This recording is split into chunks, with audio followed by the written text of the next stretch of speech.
नमस्कार. भटकंती विथ अर्चना या आपल्या यूट्यूब चॅनलवर सर्वांचे खूप खूप स्वागत.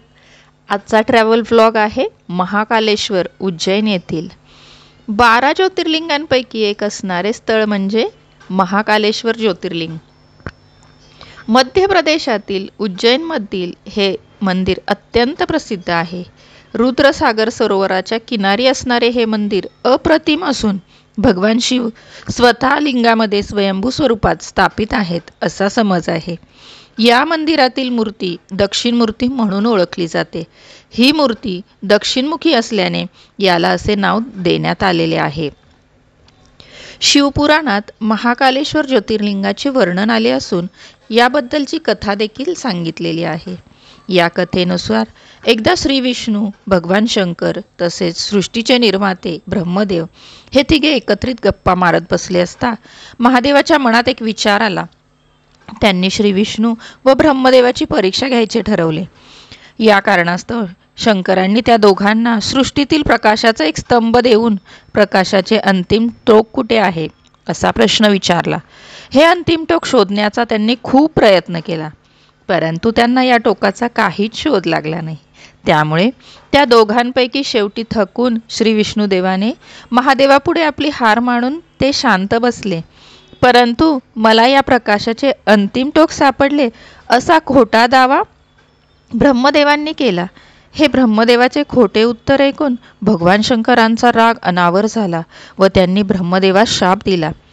ते ब्रह्मदेवास म्हणाले की तुम्ही जरी या सृष्टीचे निर्माते असला तरी सुद्धा आजपासून या पृथ्वी तलावर तुमची पूजा कोणीही करणार नाही. या जगतात फक्त श्री विष्णूची पूजा केली जाईल.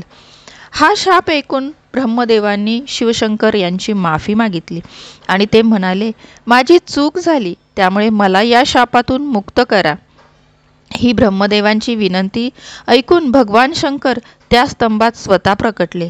पुढे या स्तंभाचे शिवलिंग निर्माण होऊन तेच आज महाकालेश्वर ज्योतिर्लिंग म्हणून उदयास आले.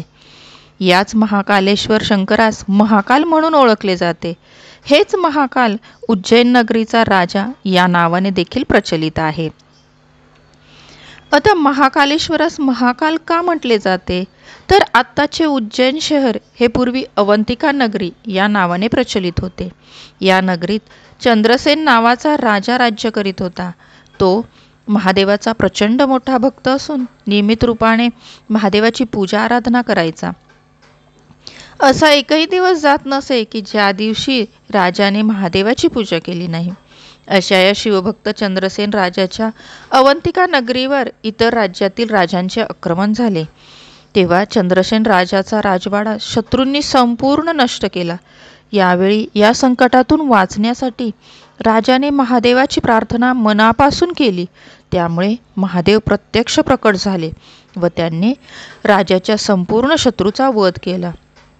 या संकटातून त्यांनी राजाला वाचवले.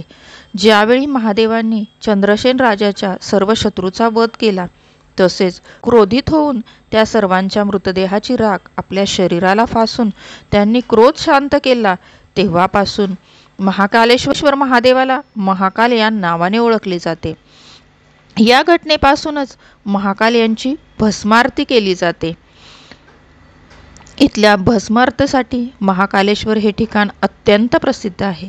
ही आरती पहाटे 4च्या दरम्यान केली जाते. आता महाकालेश्वर ज्योतिर्लिंगाला जायचं कसं तर सर्व शिवभक्तांना उज्जैन येथील महाकालेश्वर मंदिराकडे जाण्यासाठी सर्व प्रकारातील वाहतूक सुविधा उपलब्ध आहेत. विमानसेवा, रेल्वे सेवा, बस सेवा तसेच इतर खाजगी वाहतूक देखील या ठिकाणी उपलब्ध आहेत. विमानसेवा महाकालेश्वर येथे हवाई मार्गाने यायचं असेल तर उज्जैन येथून 54 किलोमीटर अंतरावर इंदोर येथे विमानतळ आहे. इंदोर येथील हवाई मार्ग भारतातील अनेक राज्याशी जोडला गेला आहे. इंदोर येथे पोहोचल्यावर उज्जैनकडे जाण्यासाठी अनेक खाजगी वाहतूक सुविधा उपलब्ध असून अवघ्या तासाभरात तुम्ही उज्जैन येथे पोहोचाल. रेल्वे सेवा देखील येथे उपलब्ध आहे. उज्जैन शहर एक मोठे रेल्वे जंक्शन आहे. त्यामुळे भारतातील अनेक शहरातून रेल्वेच्या माध्यमातून या ठिकाणी यायला सोपे आहे. त्यामुळे महाकाल महादेवाच्या दर्शनास यायचं असेल तर रेल्वे सेवा एक उत्तम पर्याय आहे. बस सेवा मध्य प्रदेश राज्यातील अनेक महत्त्वाच्या शहरातून उज्जैनला येण्यासाठी भरपूर बस सुविधा उपलब्ध आहे.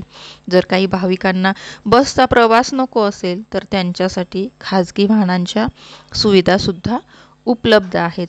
तर ही होती महाकालेश्वर उज्जैनची माहिती. कसा वाटला तुम्हाला हा ट्रॅव्हल व्लॉग? नक्की मला कमेंट करून सांगा.